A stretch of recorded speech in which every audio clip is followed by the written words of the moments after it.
From Eyewitness News, this is Newsmakers. In 1952, Rocky Marciano pounded his way to the heavyweight championship of the world by knocking out Jersey Joe Walcott in the 13th round of a bruising fight. The pride of Brockton, Massachusetts, never looked back. A new book, Unbeaten, chronicles the career of one of boxing's most powerful hitters as he navigated a sport riddled with corruption. This week on Newsmakers, author of Unbeaten, Mike Stanton. Welcome to Newsmakers. I'm Tim White. Ted Nesi is off this week.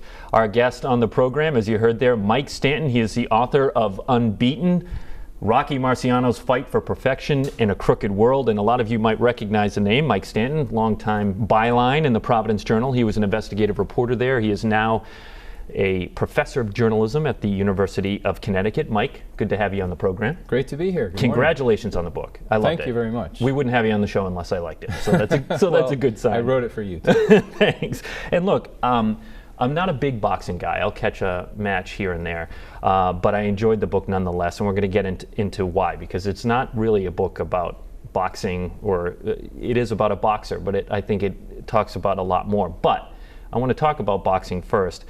The two things I knew about Rocky Marciano when I picked up this book was, one, he was from Brockton, Massachusetts, and two, he was undefeated, 49-0 under his proper name. But yet, as I read your book, there was this tension for each fight. In other words, I was asking myself, geez, is he going to win this one? You know, especially in a couple of the matches, it was, dicey, where he was maybe a little bit sluggish and whatever. But I found myself rooting for Rocky, even though the title of your book is literally Unbeaten. How did you go back and relive each of these matches? We're talking about matches that, go back to the mid-20th century.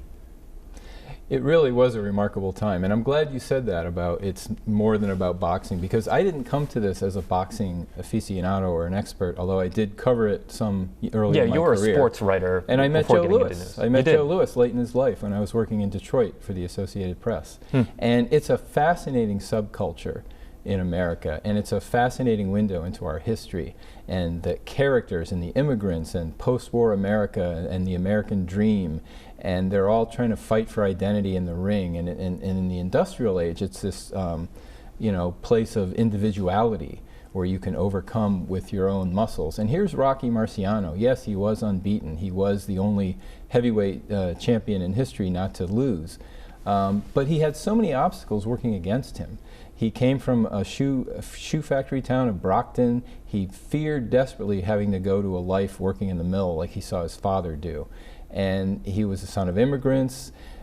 He dropped out of high school. His first love was baseball. He tried out for the Chicago Cubs. That didn't work out.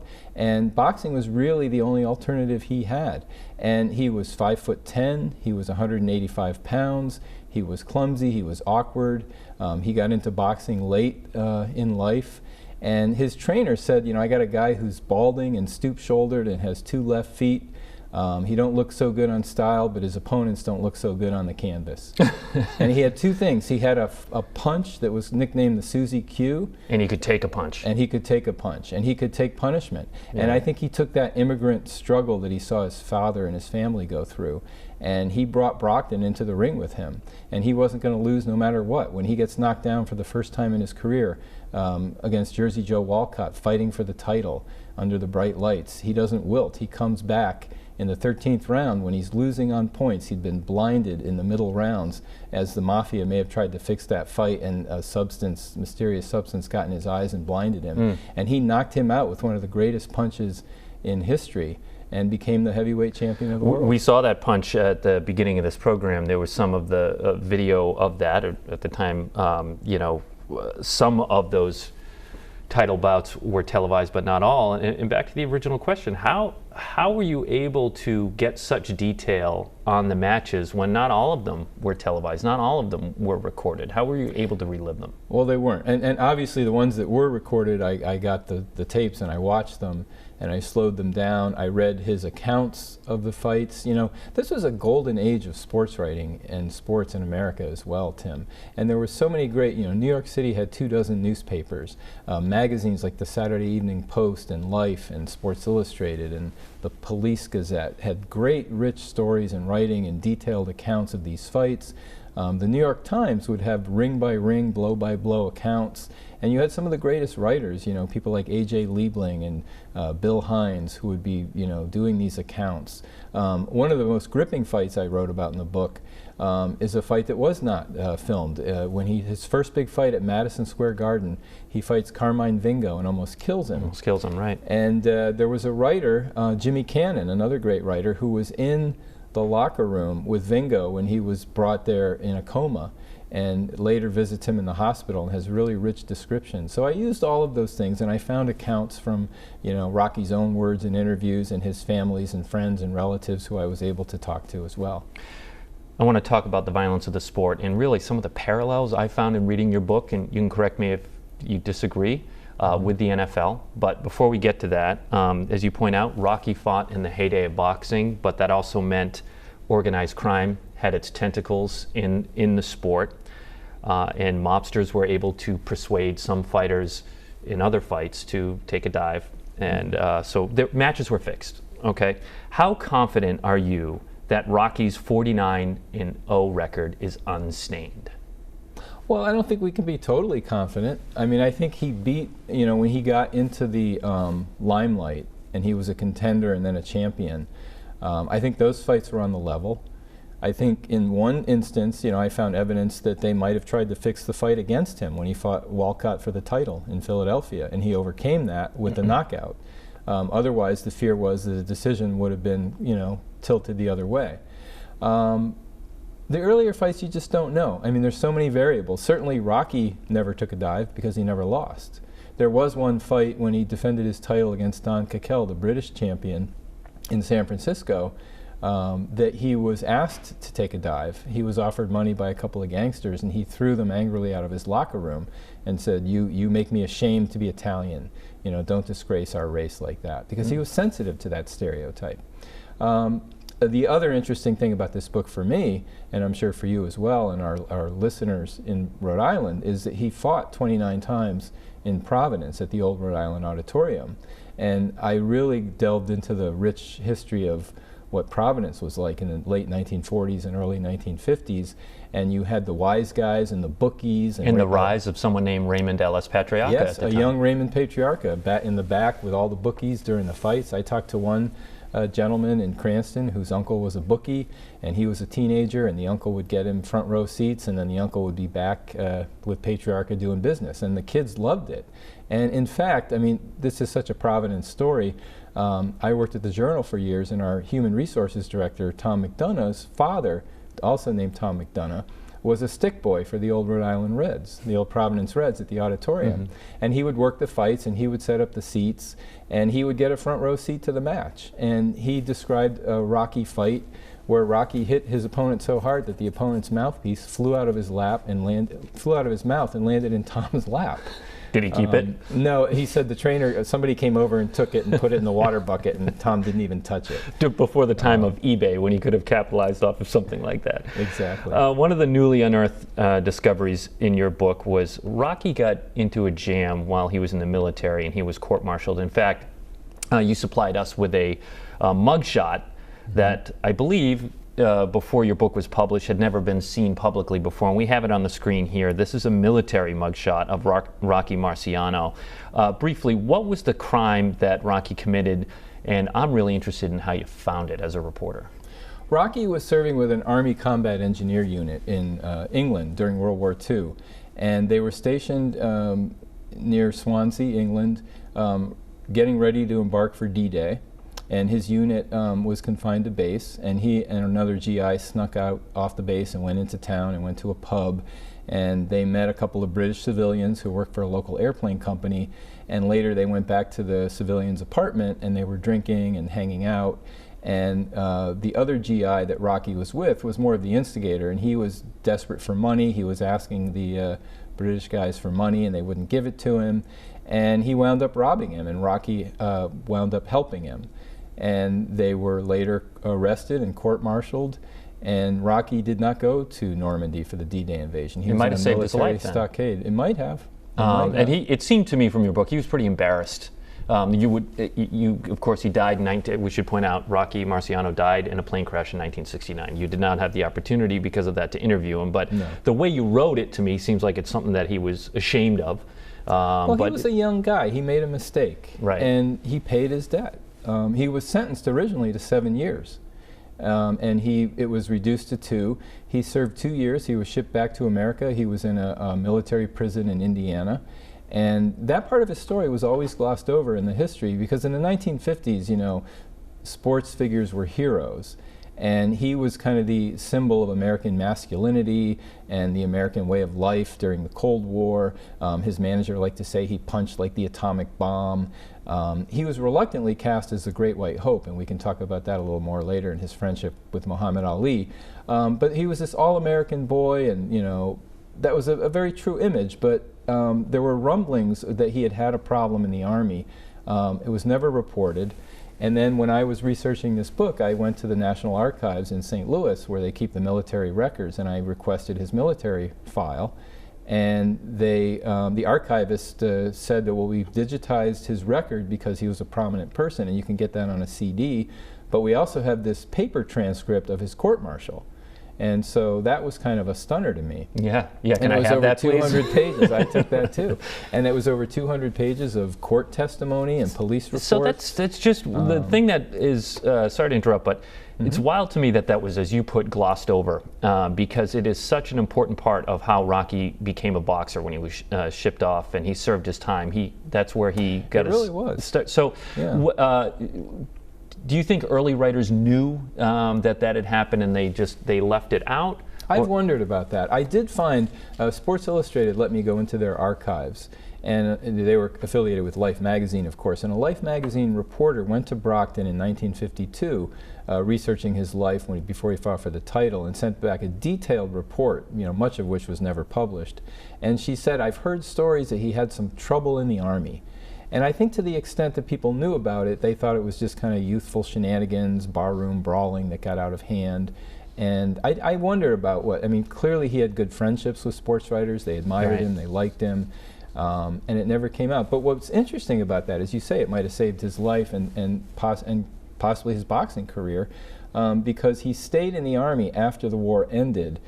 He was originally given a dishonorable discharge, but he was able to stay in the Army after the war and leave with an honorable discharge. And that meant he was stationed out in Fort Lewis, Washington, where he started boxing more formally, still amateur fights. And another interesting twist in his saga, if you will, is that he was so clumsy and raw as a young fighter. He's fighting in the National Junior AAU Championships in Portland, Oregon, that he punches an opponent on the head and he badly shatters his knuckle. And it looks like a possible career-ending injury before his career's even gotten off the ground. And he has the good fortune to be put in the hands of a military doctor named Thomas Takeda, who's a Japanese-American surgeon whose family was interned during World War II in these Japanese camps out west. And Takeda performs this experimental surgery on him, you know, puts the knuckle in traction, pulls the bone back into place, that basically saved his career. And Rocky, years later in an interview, said, I wish I could remember the name of that Japanese doctor. He saved my career. Wow. Look, we got to go to a break, Mike, but so 30 seconds left, less. Have you heard from anyone in Rocky's circle after you published the book? I know it's only been out for a couple of months. No, it's just been out. I went to Brockton last week and I gave a copy to his brother Peter and some other family members, and they're reading it. But we've talked about these issues, so we'll find out. All right, the book is Unbeaten, Rocky Marciano's Fight for Perfection in a Crooked World. The author is Mike Stanton. When we come back, we're going to continue to talk about Rocky Marciano. And as a journalism professor, we also want to talk on the state of the news industry. Stay with us. You're watching Newsmakers.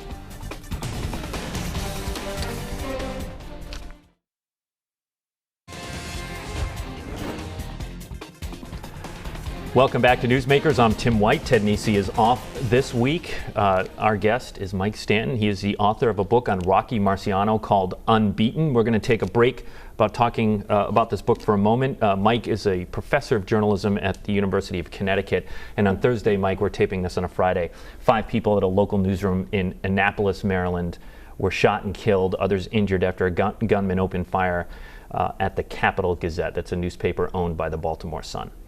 What was your reaction when you heard about it? It was sickening. It was horrifying. As a journalist, I mean, we've all been, in these smaller newspapers or newsrooms in a community. You don't put bars up on the windows. You want people to walk in and give you news and talk to you. And it's really sad to see that happen and the immediate reaction, and again, as a journalist, you have to kind of step back and say, well, let's wait for the facts to come in. The immediate reaction was to jump into this toxic stew of our country today and talk about how Trump emboldens hatred of the media. Yeah, I saw that on Twitter, and that you wanted to say pump the brakes for a second here. Pump the brakes. I mean, I wonder what finally triggered this man, but clearly he had a long-running beef against a journalist doing his job, which was to write about how this man criminally harassed an old high school classmate online, may have cost her job, put her in fear for her life, and he pleaded guilty to it, to a misdemeanor charge, and then later the paper wrote about it, and he sued the newspaper unsuccessfully for libel, and he acknowledged the facts were true, but he said it wasn't fair. You know, one of the things I think that is sadly lost in all of the rhetoric right now is newsrooms, especially, as you point out, local newsrooms. Their job is to serve their community. And I think we saw that yesterday with the shooting at the Capital Gazette, because what did they do as their friends and colleagues were suffering and some of them had died? They continued to cover the event as a story that was affecting that community, and they did a really good job about it. Does it worry you about, we know a little bit more about the motive behind the shooter, but we don't know everything at this moment. But there is a lot of venom right now when it comes to journalism and directed at reporters. Are you worried about it? Absolutely. I saw a photographer on social media was describing covering a Trump rally in Florida, and she had a press credential on, and she said an angry mob turned on her and was screaming all kinds of venomous things, and she said the Secret Service had to intervene to protect her. And there's been these scary moments where President Trump is at a rally and he points to the journalists who are in a caged area, and he says, look at them, and you've got the people sneering at them. I think Jim Acosta from CNN recently wrote a story about being down at a rally, a Trump rally, and the kind of invective he got. But then he said people were coming up to him quietly and saying, keep up the good work. What you do is important. So if there's any silver lining in this invective, is that people are starting to understand and appreciate the importance of journalists. But I worry about local news, and there are local news deserts where nobody's keeping an eye on the store and the public officials, and there's no accountability. I was at the Investigative Reporters and Editors Conference in Orlando a few weeks ago, and I met with these interesting people. It's called Report for America, and it's a nonprofit that funds journalists to go into these newsrooms in places like the Mississippi Delta and Appalachia and report on what's happening in the communities. You saw firsthand at the Providence Journal over on Fountain Street a newsroom that shrank in the Rhode Island press corps as a whole. I can say overall has contracted over the last few decades. Is that the impact? You talk about the Mississippi Delta. What about in Rhode Island? What's the impact here when there are fewer boots on the ground to cover things? Well, I think what it means is the boots that are still out there are very committed people. You and your colleagues and the people, my old friends at the Providence Journal, I mean, they're working their hardest, but they're asked to do more and more with less and less. And when I came to the Providence Journal, there were newsrooms in every major city in Rhode Island, and again, people could just walk into the Newport office or the South County Bureau, and they could share their grievances about their government. And there were reporters at the meetings watching what was going on, and that's so important. What are you telling journalism students at UConn, and what do they want to be a reporter? They do, and it really kind of reinvigorates me. I tell them that the future is changing, but I teach a press history class, and technology has always been changing journalism since Ben Franklin picked up a quill pen. And I tell them that you're going to invent the future, and that's exciting. And they're excited about news and about producing the news. And it's just, the same concepts apply. You need to get the facts. You need to be accurate and fair and, do good work that matters. But, it's different platforms. So what we find my students is that they're very enthusiastic. They're much more diverse and versatile. They can operate in multiple platforms. And they're getting jobs. They are. So that was my next question, right? So all of that's great, but unless you can go out and earn a paycheck. Obviously, UConn has a very good school of journalism there. So the students that come out of there, you would think, are a higher caliber. But it sounds like you're saying they are finding work. They're the future, Ian. They're the future, Tim. All right. Let's talk. Let's get back to your book, Unbeaten, Rocky Marciano's Fight for Perfection in a Crooked World. The book ends, talking about the, quote, 50th fight. And I didn't even know this had happened. There was this sort of setup between Rocky Marciano, who was retired at the time, and Muhammad Ali. Yes. And they had this sort of stage fight that was filmed, and then it was sent to all movie theaters and people. So the big question was, who would win in a fight between Muhammad Ali and Rocky Marciano? We won't give away too much so people will buy your book. But talk about the relationship between Rocky and Muhammad Ali. Well, it was the most unlikely pairing you could imagine. You had the white conformist from the 50s. You had the brash black militant from the 60s. Rocky had been retired for 13 years. He was kind of wandering a little aimlessly with his own demons through this really changing American landscape. And here he meets up with Muhammad Ali, who was suspended from fighting at the time for resisting the Vietnam War draft.